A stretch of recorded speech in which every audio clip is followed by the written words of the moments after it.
Good morning students, Gangotri group of school में आपका स्वागत है। और आज का हमारा टॉपिक है disease caused by the protozoans. जो हमने लास्ट में एक किया था मलेरिया प्लाज्मोडियम का, तो मलेरिया जो थे हमने देखा कि कई सारे इसके स्पीसीज़ होते हैं और स्पीसीज़ अलग अलग तरह की बीमारी कॉज करते हैं। अब हम सेकंड देखेंगे अमीबा से, यानी अमीबा एक तरह का एंट अमीबा हिस्टोलिटिका होता है, यानी अमीबॉयसिस और डिफरेंट सेकंड हम देखने वाले हैं। तो देखते हैं अमीबॉयसिस क्या होता है। ओके, अमीबॉयसिस। सेकंड नंबर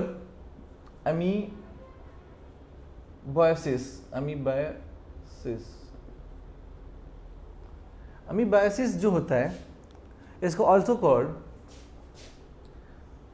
कॉल्ड इसे हम कहते हैं amoebic dysentery.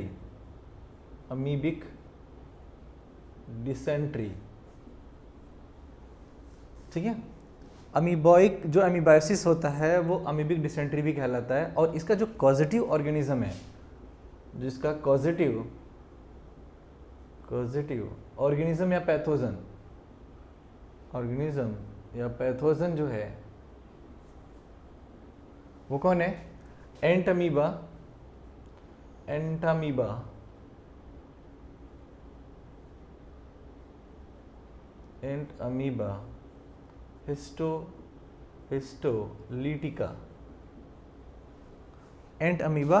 Histolytica.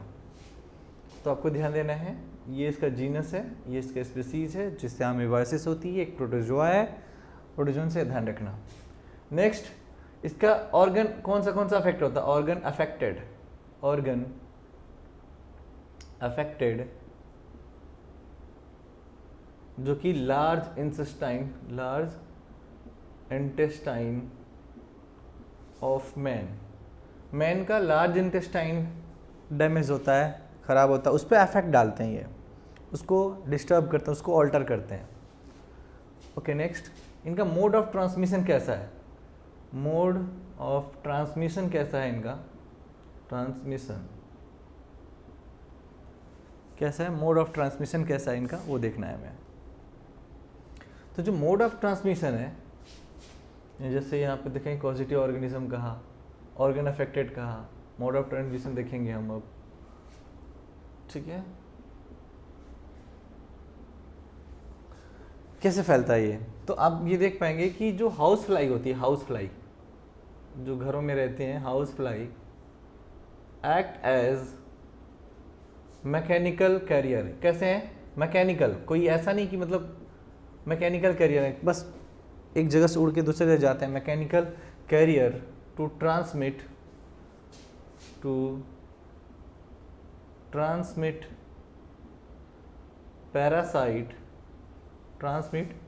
Parasite from faeces यानी फीकल मैटर जो है, फीसेस ऑफ इन्फेक्टेड पर्सन से, इन्फेक्टेड पर्सन के फीसेस से बैठ करके अगर किसी फूड पे बैठ जाएं और उससे कंटामिनेट कर दें फीसेस, या तो ये से, या कंटामिनेटेड फूड एंड वाटर, आप ये कह सकते हो इनडायरेक्टली। सो वी ईट, यानी सो कंटामिनेटेड, कह सकते हो कंटामिनेटेड फूड एंड वाटर पे बैठ जाएं और वो गंदा हो जाएगा, क्योंकि वो इन्फेक्टेड हाउस फ्लाइज पे बैठ के इसको गंदा कर दिया, और जिसकी वजह से आपको जो फीकल में था इन्फेक्शन या इन्फेक्टेड पार्ट्स थे, पैरासाइट थे, वो आ गए फूड और वाटर में, तो उसको हम लेते हैं contaminated in food and water, तो हम भी एम्बॉयसिस के शिकार हो सकते हैं। तो नेक्स्ट हम बात करेंगे इसके सिम्टम्स की, कि सिम्टम कैसा है इसका। देखो, इसके सिम्टम्स जो होते हैं, कॉन्स्टिपेशन होता है और एब्डोमिनल पेन होता है। कॉन्स्टिपेशन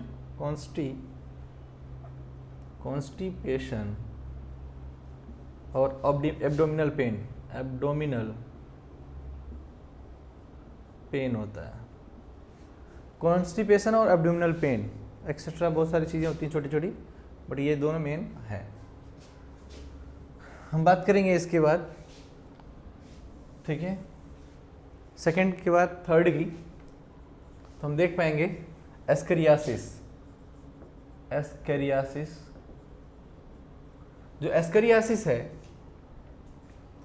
ओके, इसका ऑल्सो कॉल्ड, नहीं इसका अदर नेम नहीं है, कॉजिटिव ऑर्गेनिज्म की हम बात करेंगे। कॉजिटिव ऑर्गेनिज्म एस्करियासिस लुम्ब्रिक्वाइड्स, क्या कहते हैं इसको? एस्करियासिस लुम्ब्रिक्वाइड्स या एस्कैरिस लुम्ब्रिक्वाइड, एस्कैरिस लुम्ब्रिक्वाइड्स होता है। ऑर्गन कौन से अफेक्ट करते हैं? ऑर्गन को किस ऑर्गन को अफेक्ट करते हैं? ये इंटेस्टाइन को अफेक्ट करते हैं, इंटेस्टाइन को अफेक्ट करते हैं। ओके, नेक्स्ट, इसका मोड ऑफ ट्रांसमिशन क्या है? मोड ऑफ ट्रांसमिशन, तो मोड ऑफ जो ट्रांसमिशन है वो एग है, egg of the parasite. Egg of the parasite are egg of the parasite of या parasite are extracted along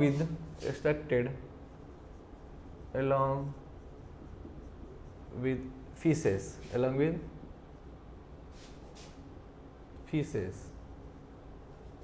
of infected person within contaminated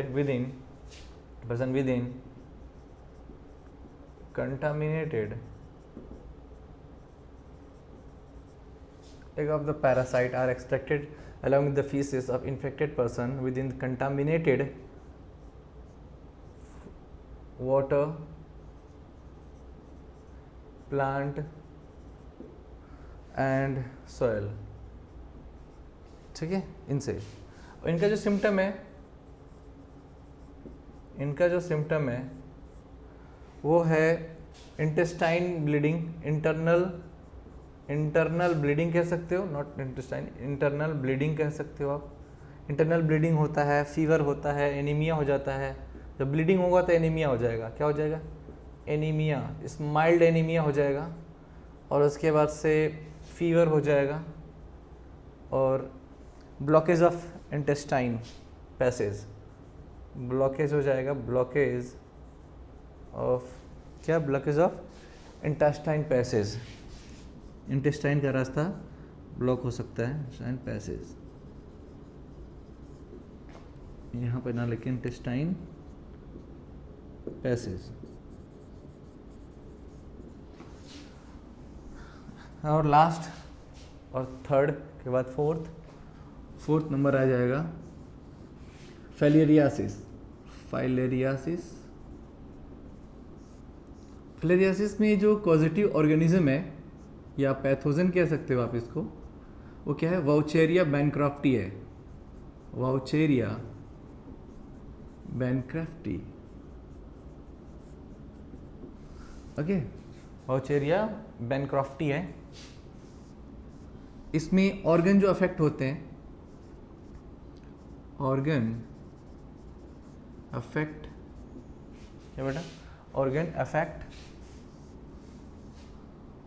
lower limbs, पहला lower limbs, दूसरा genital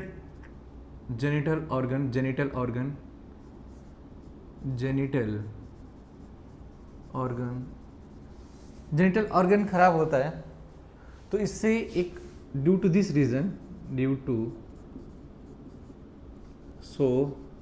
cause एक चीज़ और cause होता है, जैसे genital organ खराब हो, डिफॉर्मिटीज़, इसको कहते हैं ग्रॉस, सो कॉजेज डिफॉर्मिटीज़ कॉज करते हैं, इसको कहते हैं ग्रॉस डिफॉर्मिटीज़, आपको भूलना नहीं है। ओके, एक और चीज़, स्वेलिंग हो जाती है लेग्स में, स्क्रोटम में, तो यानी क्रोनिक इन्फेक्शन है ये एक तरह से देखा जाए तो, और इन्फ्लामेशन हो जाता है, यानी इन्फ्लामेशन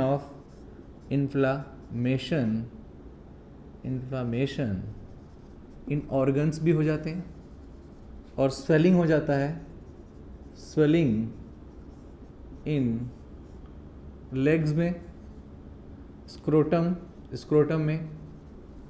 और यूजुअली जो ये अटैक करते हैं, usually attack on lymphatic vessel, attack on lymphatic vessels. ठीक है, कहाँ करते हैं? लिम्फेटिक वेसल्स पर अटैक करते हैं। ज़्यादातर लोअर लिम्स में देखा गया है, जेनिटल ऑर्गन्स में, जिसकी वजह से ग्रॉस डिफॉर्मिटीज़ होने के चांसेस रहते हैं। फिर इन्फ्लामेशन है और हो जाता है ऑर्गन्स में, बहुत सारे ऑर्गन्स में, नीचे की साइड में जो हमारे रिप्रोडक्टिव ऑर्गन्स हैं उनमें भी हो जाता है। स्वेलिंग हो जाता है लेग्स में, स्क्रोटम में। एक्चुअली स्वेलिंग इसलिए होता है क्योंकि वो लिम्फेटिक वेसल्स पर अटैक करते हैं, जिसकी वजह से स्वेलिंग होता है। और इसीलिए इसको कॉमनली नोन एज, इसका एक और नाम है जो लोग जानते हैं, कॉमनली नोन एज एलिफेंटियासिस। क्या कहते हैं इसको? एलिफेंटियासिस। एलिफेंट हाथी पाँव जैसा हो जाता है, एलिफेंटियासिस। ठीक है, due to resemble to leg and elephant, क्योंकि इसका इस तरह के इंसान जो इस बीमारी से जूझ रहे हैं, फिलेरियासिस से जो जूझ रहे होते हैं, जिनको फिलेरिया होता हुआ है, उनके पैर हाथी के पैर की तरह रिजेंबल करने लग जाता है, मोटा हो जाता है, काफ़ी स्वेल हो जाता है, जिसकी वजह से हम एलिफेंटियासिस भी इसको बोलते हैं। तो ड्यू टू एलिफेंटियासिस क्यों कहते हैं? Due to resemble to leg of an elephant,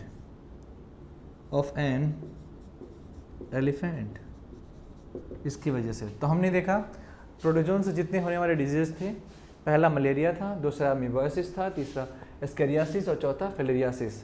इन सबको नोट डाउन करिए आप। ठीक है, तो जैसा कि हमने देखा कि प्रोटोजोन से अब हमारे इम्यूनिटी सिस्टम, हमने बैक्टीरिया से देख लिया, उसके बाद से वायरस से देख लिया, अमीबा से देख लिया, यानी प्रोटोजोन से देख लिया हमने, तो फंगस से भी देख लिया। 4 तरह के डिफरेंट तरह के हमने देख लिया। कुछ हेलमिंथस भी होते हैं, बट हमें उसको भी नहीं ध्यान देना। अभी हमें ध्यान देना है इम्यूनिटी क्या होती है। इम्यूनिटी जो होती है वो किस तरह के काम करती है, क्या होती है? तो इम्यूनिटी देखो हमारे बॉडी में 2 तरह की होती है। एक बिफोर बर्थ हमें मिलती है, पैदा होने से पहले माँ के, जब हम फीटस लाइफ में रहते हैं, तो मदर और जब फीटस के बीच में जो भी कुछ होता है, तो यानी उस तरह की इन्नेट इम्यूनिटी है। जब हम बेबी बॉर्न होता है तो उसके पास वो इम्यूनिटी होती है, उसको इन्नेट इम्यूनिटी कहते हैं। और वो हमेशा बॉडी में रहती है और ऑलवेज प्रोटेक्ट करती रहती है, उसको बनाने की जरूरत नहीं। प्राइमरी फर्स्ट लाइन डिफेंस होती है वो क्या होती है? फर्स्ट लाइन डिफेंस होती है। हमारे बॉडी को सबसे पहले वो डिफेंस करने की कोशिश करती है किसी बैक्टीरिया से, किसी पैथोजन से। यानी जितने हमने अभी बैक्टीरिया हमने देखा, जो हमने प्रोटोजोन्स देखा, जो हमने वायरस देखा, जो हमने फंगस देखा, उनसे बचाने के लिए हमारे बॉडी में 2 तरह की इम्यूनिटी काम करती है, इम्यून सिस्टम के अंडर में काम करती है। जैसे एक इन्नेट इम्यूनिटी, वो बाई बर्थ हमें मिलता है, और एक होता है एक्वायर्ड, जो लाइफ में हम जब बर्थ हो जाने के बाद एक्वायर करते हैं उस चीज़ को, तो उसे हम कहते हैं एक्वायर्ड इम्यूनिटी या एडॉप्टिव इम्यूनिटी कहते हैं। ठीक है, वो स्पेसिफिक एडॉप्टिव इम्यूनिटी होती है। जैसे हम बात करें इम्यूनिटी है क्या, हम बात करें व्हाट इज इम्यूनिटी। देखो इम्यूनिटी क्या होती है, इसको समझाने के लिए मैं कुछ पहले हम बात करेंगे। हम जानते हैं कि हर दिन कोई ना कोई हमारे बॉडी के अंदर कोई ना कोई वायरस, बैक्टीरिया वगैरह कोई ना कोई किसी का आते हैं। जैसे होता क्या है, एवरी डे, ठीक है, every day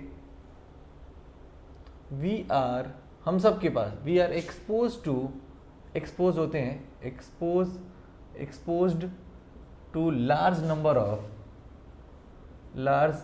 number of infections agents, infections या इन्फेक्शियस एजेंट्स। ठीक है, हम डेली के डेली इसका कांटेक्ट में आते हैं हम सब।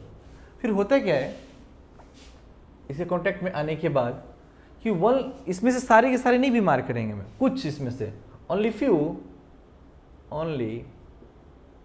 फ्यू ऑफ दीज या फ्यू ऑफ द एक्सपोजर, जिनसे हम एक्सपोज होते हैं, एक्सपोजर्स रिजल्ट, इसका रिजल्ट क्या होता है? रिजल्ट इन डिजीज कॉज करते हैं। Only few of the exposure result in disease में। तो होता क्या है कि बॉडी क्या हो जाती है उस कंडीशन में, जब एक्सपोजर होता है तो बॉडी एबल टू प्रिवेंट, हमें कोशिश करती है बचाने के लिए उन सारे पैथोजन से, उन सारे बैक्टीरिया पैथोजन से। Actually body able to prevent itself, कोशिश करती तो है इटसेल्फ बचाने के लिए, इटसेल्फ फ्रॉम किससे, from most of the foreign agent से, most of the foreign agent या पैथोजन, आप पैथोजन कह दो, पैथोजन या most of the foreign agents, इनसे बचाने की कोशिश करती है हमारी बॉडी। ओके, अब मान लीजिए हमारी बॉडी बन जाने की कोशिश करती है। ओवरऑल हम बात करें, इसको देखा जाए कि हमारी बॉडी को सोचे थे कोप अप कर लें, उसको ओवरऑल जो एबिलिटी होती है, ओवरऑल एबिलिटी टू फाइट करने की, हमारी बॉडी जब किसी पैथोजन से फाइट करती है ऑफ द होस्ट, यानी overall ability to fight off the host, host जब फाइट करता है, हमारी बॉडी जब फाइट करती है टू किससे, fight to host to fight to off the host to fight disease causing organism, fight disease causing, किससे फाइट कर रही है, फाइट डिजीज कॉजिंग ऑर्गेनिज्म से या पैथोजन से, किससे, बाय इम्यून सिस्टम। हमारे बॉडी में एक इम्यून सिस्टम वर्क करती है, bye immune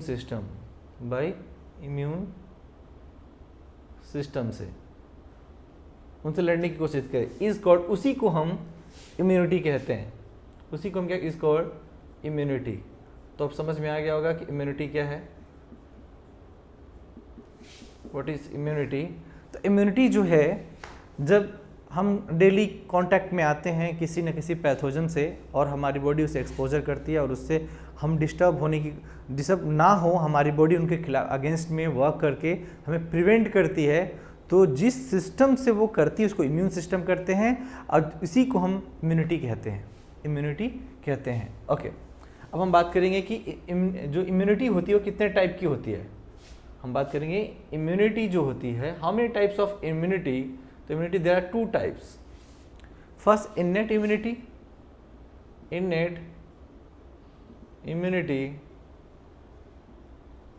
and the second acquired immunity।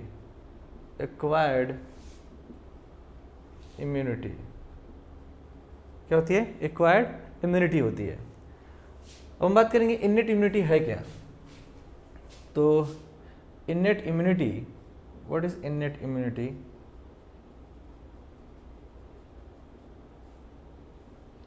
जो innate immunity non specific type होती है, ध्यान सुनना, non specific type, it is non specific type, specific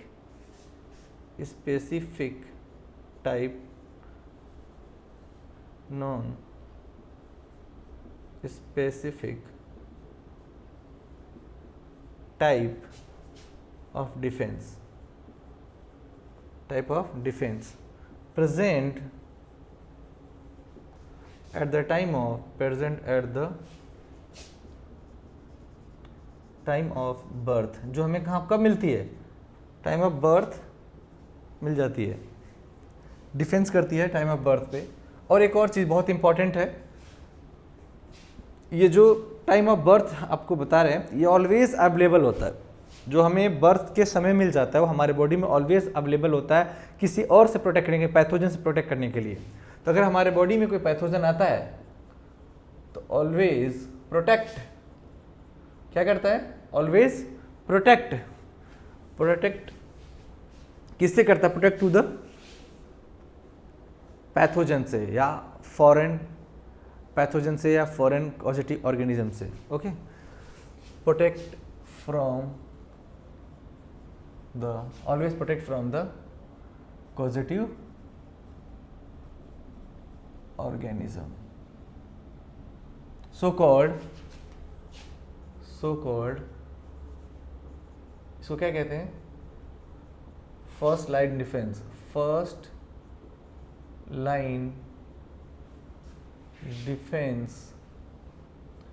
line defence बस इसको यही वर्ड कहते हैं, फर्स्ट लाइन डिफेंस बोलते हैं, इम्यूनिटी।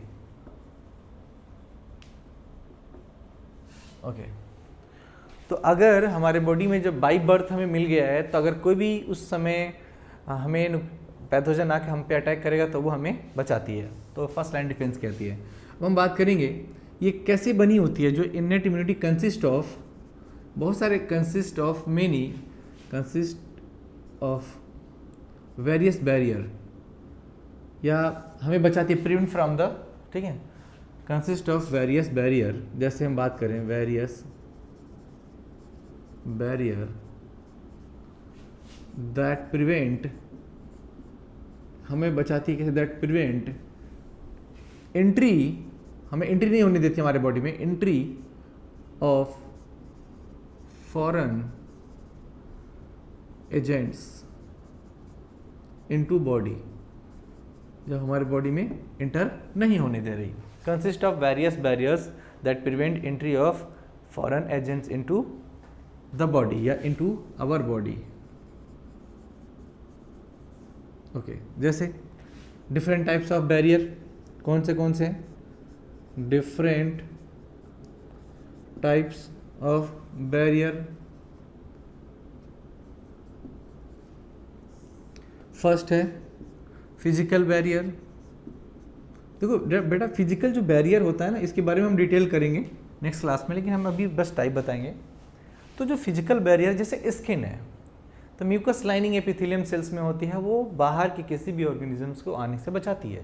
तो सबसे पहले हमें स्किन तो रोक रही है, ये हमारा एक फिजिकल बैरियर है। ओके, नेक्स्ट दूसरा हम बात करेंगे फिजियोलॉजिकल बैरियर। फिजियोलॉजिकल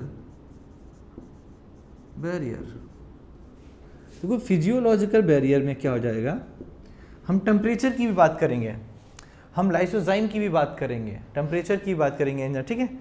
तो इससे ये जितने भी एंजाइम्स होते हैं, जैसे लाइसोजाइम होता है, टीयर्स में हमारे हैं, हमारे सलाइवरी में है, तो वो बैक्टीरिया को किल करते हैं, और बॉडी का टेम्परेचर भी मैटर करता है और उसकी वजह से भी किल होते हैं। तो ये फिजियोलॉजिकल बैरियर में आ जाएंगे, हम कल पढ़ेंगे इसको, नेक्स्ट क्लास में हम पढ़ेंगे। एंड थर्ड हम बात करेंगे सेलुलर बैरियर। सेलुलर बैरियर, इसमें क्या होता है, जैसे लिम्फोसाइट्स हैं, लिम्फोसाइट्स हैं वो किल करते हैं, जितने भी सेल्स होते हैं फैगोसाइट्स या लिम्फोसाइट सेल्स होते हैं वो किल करते हैं, इसमें आते हैं। Fourth cytokine interferon, cytokine barrier, cytokine barrier, ये इंटरफेरॉन इसमें आ जाएगा, इसमें स्किन आ जाएगा, फिजियोलॉजिकल बैरियर में आ जाएगा टेम्परेचर एंड लाइसोजाइम्स वगैरह, कुछ एंजाइम्स, सेलुलर में आ जाएगा लिम्फोसाइट्स वगैरह, और फैगोसाइट सेल्स आ जाएंगे, साइटोकाइन इंटरफेरॉन्स। तो हम डिफरेंट टाइप्स ऑफ बैरियर देखेंगे जो हमारे बॉडी में बाई बर्थ में मिलता है। स्किन हमें बाई बर्थ मिल रहा है, कुछ एंजाइम्स लाइसोजाइम में बाई बर्थ मिल रहे हैं, ठीक है। तो ये बहुत सारी ऐसी चीज़ें जो बाई बर्थ मिल रही हैं। ओके, तो देखते हैं नेक्स्ट सेशन में, अभी आप इसको नोट डाउन करो आप।